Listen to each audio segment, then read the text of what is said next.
try again. A question was recently asked about politics and deism.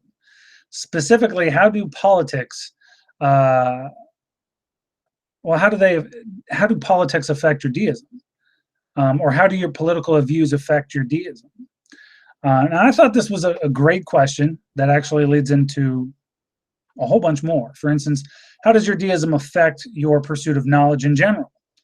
I would say that if you're practicing deism correctly, it affects every part of your life in some way, shape, or form. And this is going to span out into a bunch of different topics if you're doing it right. First, let me address the original question and say that I would imagine that it's deism that directly affects the political view, not the other way around. For example, as a deist, I find that things like natural rights and liberty to be essential. Therefore, anything that protects, solidifies, or increases my rights and their understanding tends to be the direction I want to go. Anything that infringes upon my natural, unalienable rights tends to be something that I reject. And this means anything. You know, if your party, and I don't care what party it is, if you are a part of some sort of political party that seeks to restrict the right to protect myself the way that I see fit, or my freedom of speech or religion, the way that I can practice my deism, I'm probably going to reject it. You know, and it doesn't matter, again, what party it is. It doesn't matter to me. You know, it boils down to rights, politically speaking. You know, and the catch, I think, for most people is understanding the difference between a right and a privilege. Specifically, which exists in the absence of authority, which exists in the absence of a protector or a provider. You know, this is going to be step one for many deists, not all, but many. And I think it's an important thing to note. So let me reiterate that there are several different types of deism. And I think this explains some of that divide. Each sect has its own set of beliefs and values. And while the majority of deism is similar and holds the same overall beliefs, again, not a blanket statement, but for the most part, there are some differences and some who think differently in regard to what I've provided already. And that's okay. It doesn't mean that they're wrong or bad. It doesn't mean that I'm wrong or bad. It just makes us different. You know, Christian deists and neo-deists are night and day. But still, deists as a whole are going to be more similar between the two than they are from, say, revealed religion as a whole. You know, I know that there's going to be somebody out there, well, Christian deists are really close to Christians. Okay, fine. Again, not blanket statements. I'm just trying to make a point. So, spirit of the conversation, right? Thanks to the internet, though, more people are stumbling upon deism every day. Now, things like Christian deism are usually really good stepping stones. And a lot of deists who have been in deism for a long time, they frown upon things like Christian deism. And I don't think that's probably the wise thing to do. Let people have their stepping stones. You know, sometimes when we learn to swim, you know, we got to hang on to the side of the pool. We got to stay up by the steps. You know, we have this comfort thing that we've got to let go of, and it takes time, you know. But as a community, and this is what I do love about it, we tend to be very open and helpful when people ask for help. Of course, again, this includes answering questions by those who ask. You know, unfortunately, some are answering the questions specific to their specific form of deism and not answering I would say objectively, but in a blanket fashion specific to their own deism. I think that's probably a bad idea. If you're interested in learning about the different kinds of deism, I would say, you know, you could read, grab this, you could read my book, Reason, Religion, and the Trinity and Contradictions. I covered that, but there's other sources out there as well.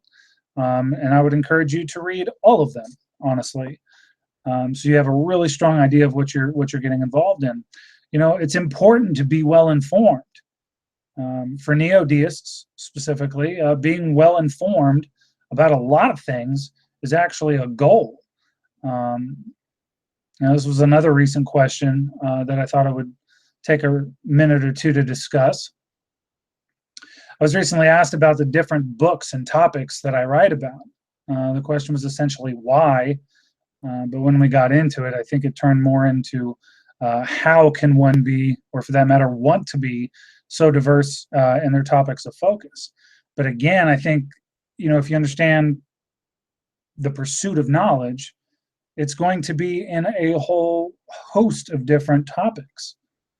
It is a good question, though, but I want to challenge everybody to understand that I think that when we look at the world objectively, topics are very much connected. So what I'm going to get into here is I'm going to start throwing a lot of these ideas together so you can really get a strong idea of where I'm coming from this, or on this, I should say.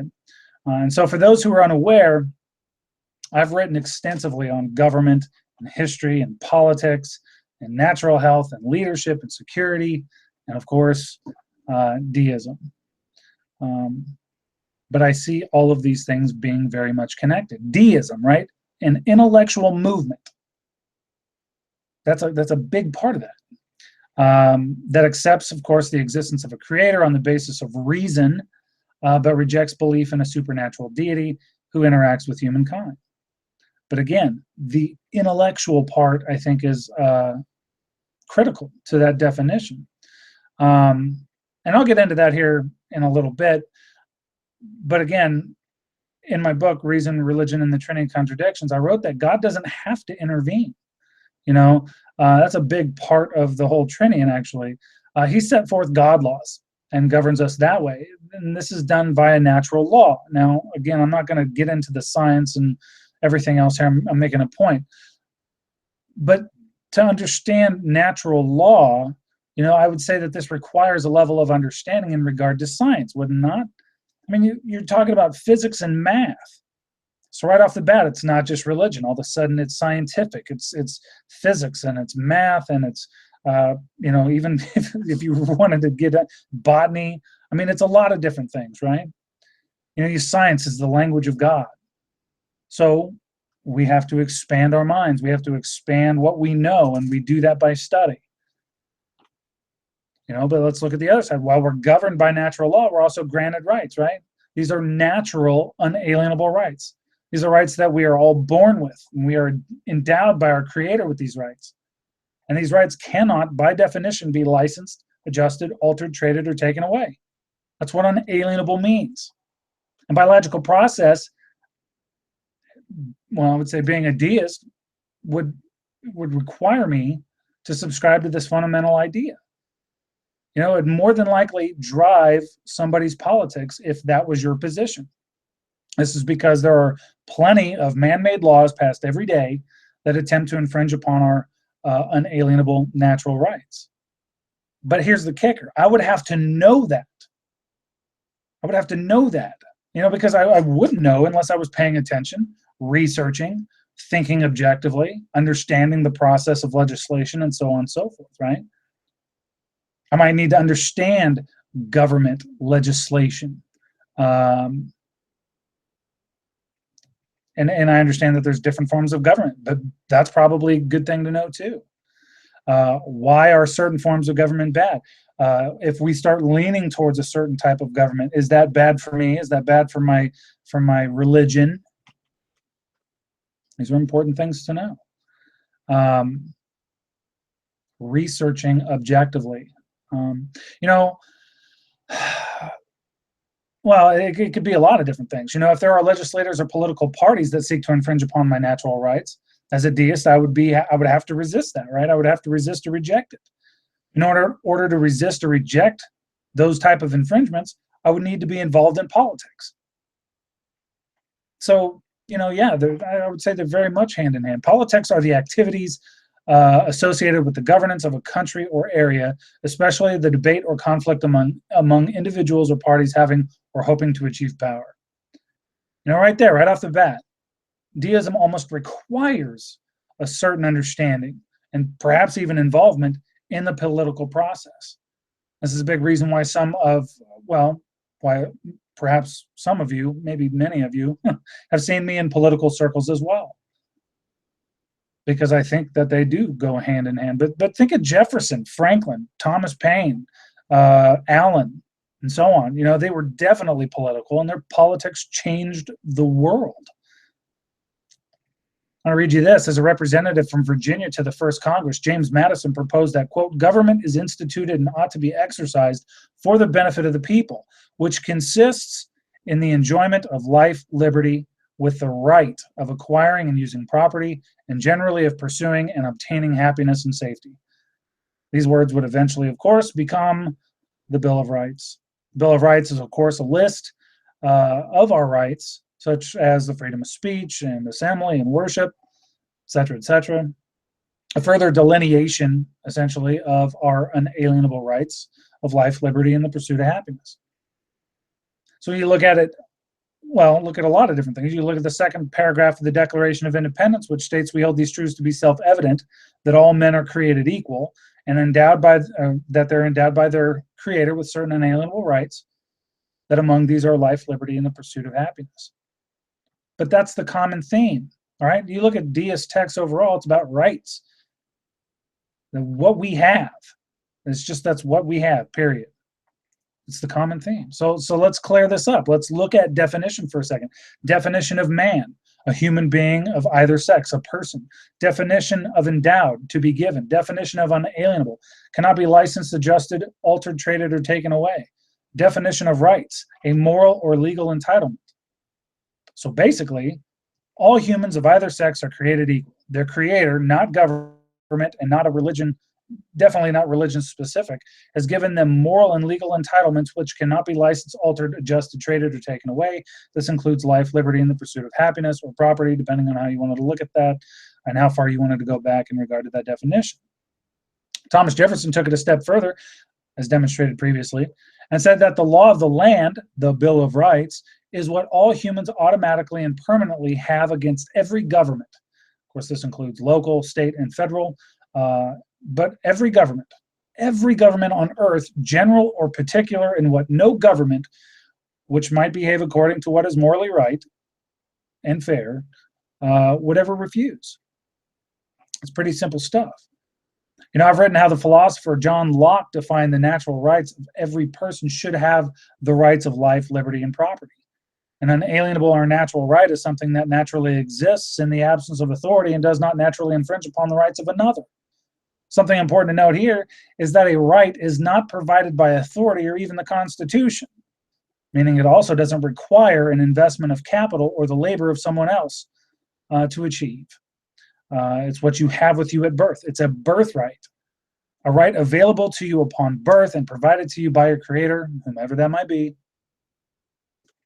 In a republic like the United States, the government is actually supposed to protect the unalienable rights of the citizenry. But if you're not paying attention and you don't know what those rights are and you don't understand what's going on in regard to that process, what could happen? I mean, power corrupts over time, right? That's a big part of history. So history is important to understand what's happening. History repeats itself, right? But let's look at some of just even basics. The basics. Here in the I'll use the United States as an example since I'm from the United States. Did you know that any statute or law can only be made in pursuance of the Constitution? Thomas Jefferson said that, quote, every law consistent with the Constitution will have been made in pursuance of the powers granted by it. Every usurpation or law repugnant to it cannot have been made in pursuance of its power. And he went on to say that basically the latter would be void. All right, now this was actually backed up by the Supreme Court in Marbury versus Madison 5 U.S. 137 in 1803, which states that a law repugnant to the Constitution is void.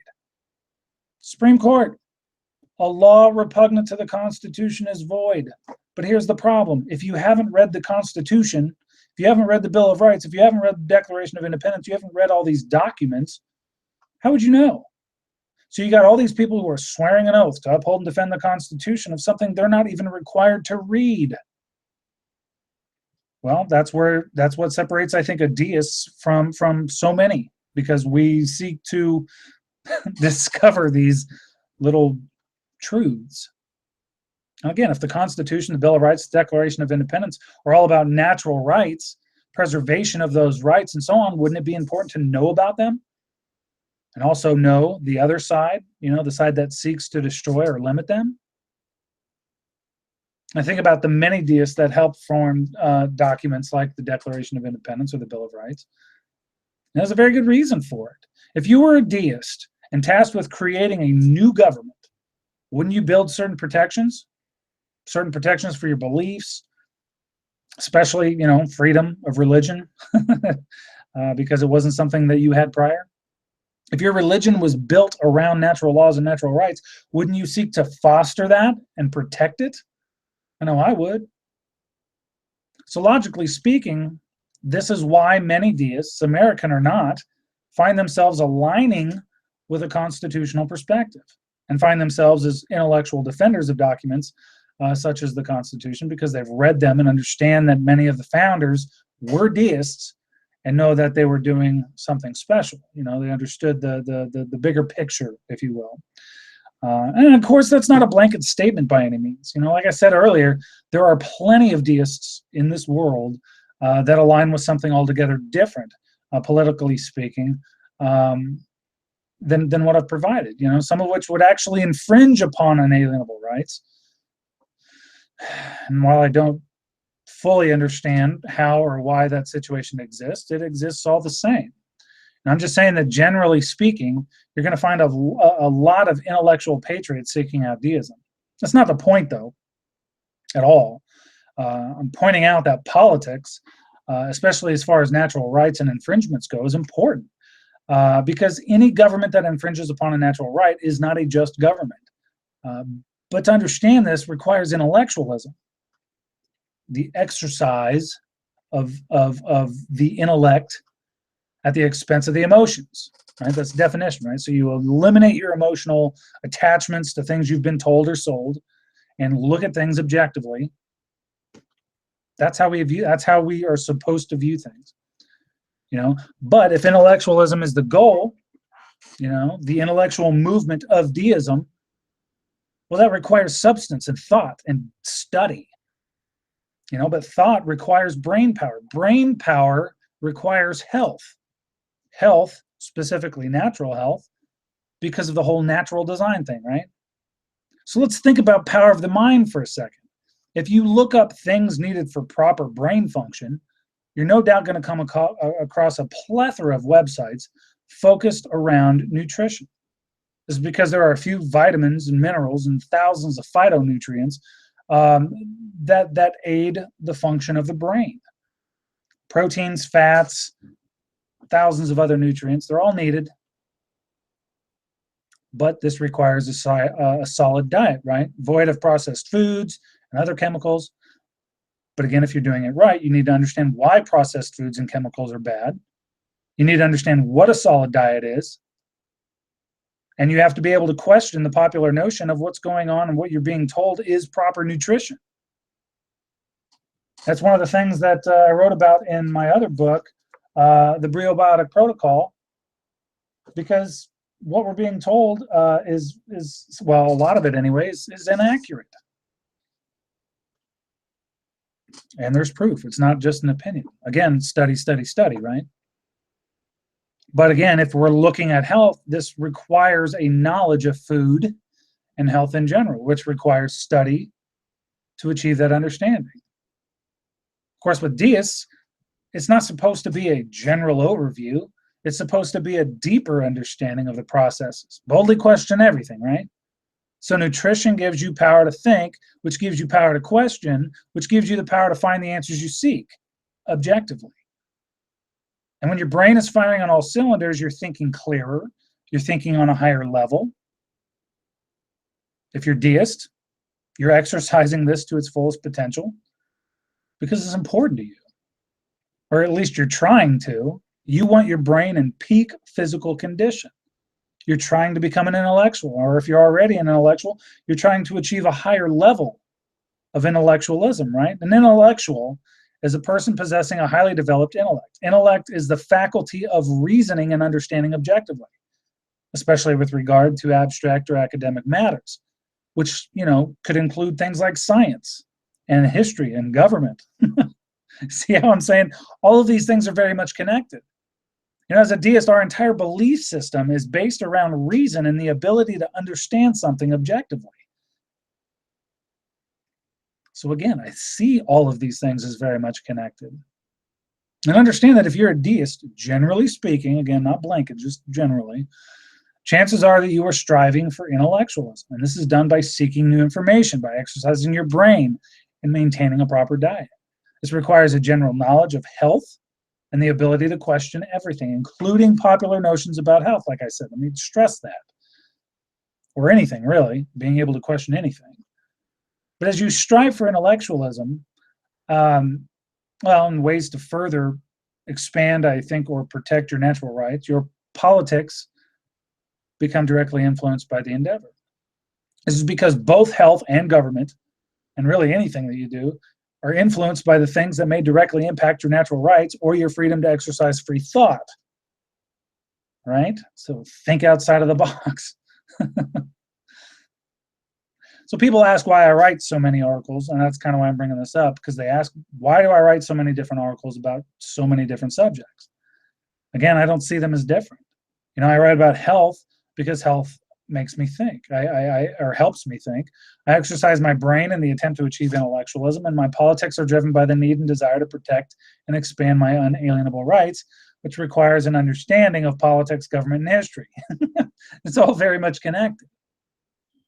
But together, if we're doing this together and we're doing this as an intellectual movement, right, it requires banding together, which requires the ability to bring people together for a common cause. Not only do we have to figure out what that common cause is, but we have to be able to communicate that cause and why it's important to come together for it.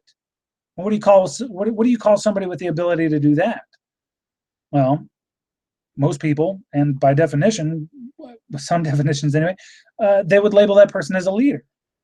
Well, for those of you who follow my work on other platforms, you know that leadership happens to be one of my specialties. I believe this is a natural byproduct of my belief system, though. A thinker, right? Well-versed in history, government, politics, health, analysis, and so on. The evaluation of leaders. Leadership was the icing. And I write about leadership as well. I've got an entire website dedicated to it. By the way, if you're interested, that's reasonleadership.com.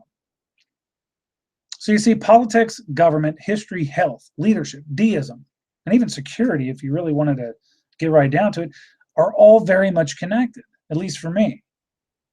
And as a deist with a loud mouth, I admit it, not only do I seek to help other deists wherever I can, but I do this by showing them how I look at the world. And for me, that's objectively and from every angle possible. That's not to say that I've got the right way to look at the world, but it's another perspective to consider, at the very least. I lead by example, right? Showing people that it's cool to learn. Being a so-called nerd or geek is a good thing. We should all strive for better answers and better conclusions, even from ourselves. Keep challenging yourself to think stronger, deeper, and more objectively. Constantly seek out new information and perspectives to consider. And also know that if you're doing it right, some of your opinions are going to change from time to time, and that's okay. That's a good thing. Speaking of which, it brings up another interesting question. And I've seen this on a couple of different forums online, deist communities. A lot of people are curious about whether religious texts such as the Bible or the Quran are examined by deists. And I'm going to say clearly, not all deists examine those texts. However, it's my contention that you can't really be against something you don't have a strong handle on any more than you can support or defend something you've never read, like the Constitution. We were talking about that earlier. Just an idea, but I'll tell you that many of the deists in my circle examine many different religions as a point of principle. I believe that this is a wise thing to do, especially if you've taken on or plan to take on like a mentor role of some type. It's just something to think about. But, for instance, I grabbed a few just as a point of reference, and if you're needing book ideas, here's a book on the world's religions.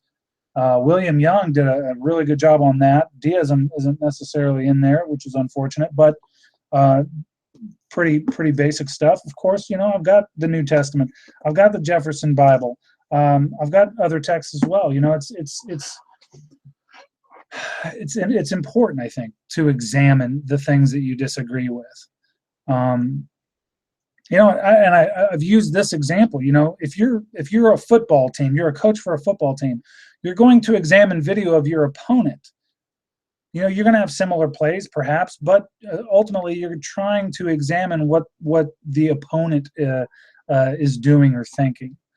I think that's important. Yes, of course. If you're curious about whether or not you should or shouldn't, do it. Always try to examine as much as you can. Anyway.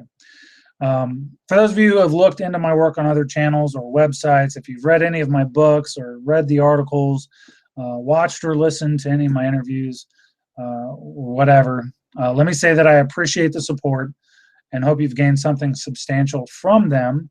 It looks like it's going to be a busy year, and that's going to be good, so I'll look forward to more of that support. For those of you who haven't read my book, Reason, Religion, or the Trinity and Contradictions, I would encourage you to do that. Of course, if you're interested in natural health, be sure to check out the Biotic Protocol, or again, you can check out any of my other books. That would be cool as well. You can check those out at Amazon.com, BarnesandNoble.com, many other online retailers, not to leave anybody out. Don't forget that if you've read any of my work, don't forget to leave a review. It helps out more than you know. Hopefully you've gotten something out of this video. Guys, I want to thank you from the bottom of my heart. Thanks for watching. Till next time, take care.